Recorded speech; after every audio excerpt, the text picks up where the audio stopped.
RPGs are known for many things. One of the biggest things that they are known for is their quests. Quests are used for many reasons: to allow the player to express themselves, to give context or exposition about the world and story, or to develop characters the player meets.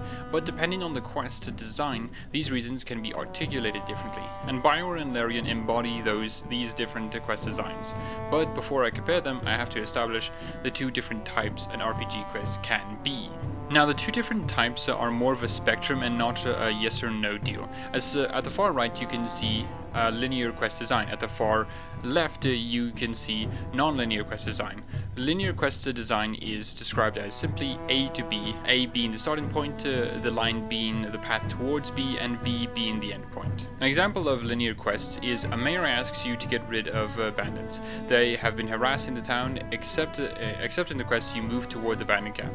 There is only one path to get there, no secret entrances or disguising your way through. You have to take the entrance and kill the bandits. Then, after killing their leader, you return to the mayor for your quest reward. This is as simple as a linear quest can be. A non-linear quest, though, is far more complicated. Instead of one start to one path and one end, there can be multiple starts, paths, and ends. To use the previous example again, you can start the kill bandit quest by either talking to the mayor, summoning onto the camp, or getting another quest to go there, but for different reasons. The path itself can be either walking into the front door, find a secret entrance, or disguising yourself to get in. The ends can be either you kill the bandits, side with bandits to pillage the town, or demand more for your bandit killing. There's a lot of different ways you can engage with a non-linear quest. You can even intersect with all starts, paths, and ends to some extent. But what is extremely important to note is that due to the nature of non-linear quests, the game doesn't care how you started, or the path you took to the quest. All it cares about is the end part of the quest.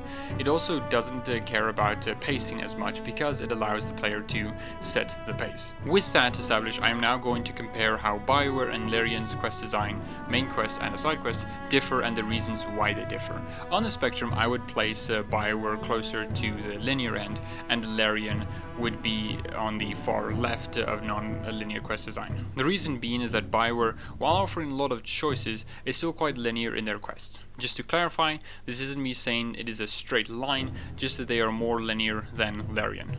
The main quest example is Nature of the Beast, the quest to recruit the Dalish elves in Dragon Age Origins main quest. There is only one way to start the quest. You go and talk to Zathri leader and call them to honor their treaty in helping the Wardens fight against the Blight. Zathrian says he can't do this because his people are plagued with a werewolf curse. If unchecked, it'll turn many of his people into werewolves. So he asks the Warden to get the cure for his people by cutting out the heart of a wolf called Witherfang, the source of the curse. And only after that, when the curse is cured, will he join the Warden in honoring their treaty. Important to note is that you cannot skip talking to Zathrian. The moment you enter the Dalish camp, you will have to talk to them. You can't enter the forest without talking to them. After talking to Zathrian, the path forward is clear. The only thing obstructing you is a magical barrier that is preventing entry. Now, this might be the game saying that there has to be different paths that you have to take, but no, there's only one path forward, and it's through the barrier. Your only choice that you are given is how you get past the barrier, and that is either by siding with a crazy old man mage or a rhyming old oak tree. There is no other path towards the werewolves. After siding with either old person, you can then get into the werewolf lair, and after a lengthy dungeon crawl that's also fairly linear, you finally meet Witherfang, or rather, the Lady of the Forest. Now, at the end of the quest is when the game will give the player a choice. Either kill the lady, convince them not to kill the elves, fulfilling a requirement for your army, or convince Zathrian to end the curse he started, which will lead to his death. The quest is extremely linear. The quest can only be started one way, the path towards the end is only one path, and only at the end does it really diverge. The only other main quest that is not like this is A Paragon of Her Kind, the quest to recruit the dwarves. In the first half of this quest, you get a distinct quest for your chosen king, and you can switch your allegiance either after the quest or during the quest, and you can give explanations about it. But after the first quest, both paths collapse into one path, and you can only go forward one way. Now, this isn't necessarily me saying Dragon Age Origins is a linear game, just that the non-linearity that comes from it isn't really the main quests themselves, but rather in which order you engage with the main quests. You can start with the Daily Shelves, and then go to the Mage's Tower, and then go to Orzammar, and then go to Redcliffe, and then go to the Urn of Sacred Ashes. You can choose which main quest you can do first, but when you're in the main quest, there's not a lot of choice within them. It all either ends, the choices either are given at the end of the quest, or rather small supplemental choices during it, like with choosing how to get forward or get past the barrier in the Brazilian forest. Those are the only real choices you get there, but other words, it is a fairly linear path. A side quest example is a series of quests called Crime Wave. In the quest, a man called Slim Coldry offers you a chance to get rich and steal from people who don't deserve it, rich people and nobles. Each quest is basically a linear quest. From the first mark and burglary to the last mark and burglary, Slim tells you where to go and how to get it. The only choices you get to make is within the mark quests, where you can use dialogue, combat, or stealth to get to steal the item that you need to get. But all of the burglary quests are just a linear quest. You have to get something from someone in one very specific way. There's no other deviations from that. And this is representative of the most side quests in the game. You either only get a choice at the end of the quest or a series of quests, like the Red Zone Irregulars or Mage Collective. But most, if not all, side quests are just linear quests. Larian's main quest, though, is nothing like Dragon Age Origins. I would argue that Act 1 of Baldur's Gate 3 is the most non-linear a game has ever been, bar Fallout New Vegas, and that is for the simple fact that the game allows the player to quite literally do anything that they want. The only goal the player has to find a cure for the tadpole that they've been infected with. That is the only goal that you have. This allows for the main quest in Act 1 to be extremely open-ended. Do you work with the goblins or druids to find a cure, or perhaps you go with Auntie Ethel and to take her cure? Another option is with the Githyanki. The player could also encounter the Dream Visitor, which can change their plans for what they want to do. Or the player doesn't like any of these options and simply moves forward towards Act 2. The number of ways you can start any of these quests relating to finding a cure and the path towards them are many. The endings aren't exempt from this either. The player has so much freedom both narratively and mechanically, but as the game goes on, it does restrict the player just a bit. In Act 2, no matter who the player sides with, Harpers, Absolutes, or themselves, they will have to go to the Temple of Shar. But the path towards the goal is expansive and flavorful. You don't feel like you had only one path, but multiple different paths, even if it does all collapse into the same point. The same is true in Act 3. It does heavily suggest one path forward, but it still allows for the main quest to be completed in any order. You can kill Orin first or Gortash first. You can finish the associated quests in any order you want. The player may feel compelled to go into one direction, but is by no means obligated.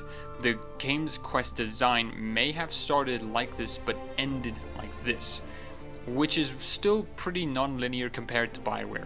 To pull out the spectrum again, Larian starts off like this, but ends like this, while Bioware starts off like this, but ends like this. A side quest example would be the Act 3 quest helping the Hag survivors and save Vanra. Both quests intersect at the end, but can be completed without the player ever finding out about either. So the quest to kill Auntie Ethel can be started by either helping the Hag survivors, or helping Laura, Vanra's mother, or just stumbling upon her in the Blushing Mermaid. And depending on your start, you probably had a different path, and the ending itself is also different. You can just ignore it, kill Auntie Ethel, or convince her to give you something in return to not kill her.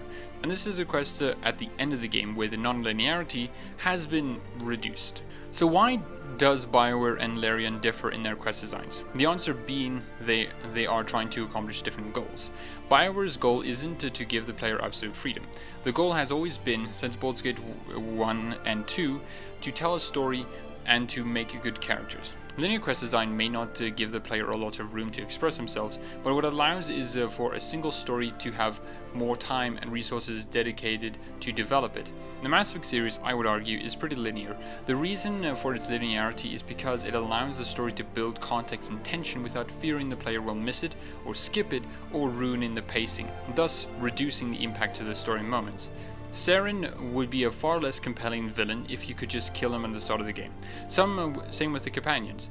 Bioware has always tried to force companions onto the player, and when recruited, Bioware makes it difficult to get rid of them. Some companions are easier than others, but plot important companions like Morrigan and Alistair need a great amount of effort to get rid of them. But while it inhibits the player's freedom, it makes the story and characters a lot better, because it can actually utilize them without fearing that, the player may just not want to engage with them, and we'll have to account for that. Larian's goal is absolute player freedom. Since Divinity Original Sin 2, they have strived to ensure to make games where the framework players operate in allows for the most amount of possible freedom. The story of Baldur's Gate 3 is far less personal than Baldur's Gate 1 or 2.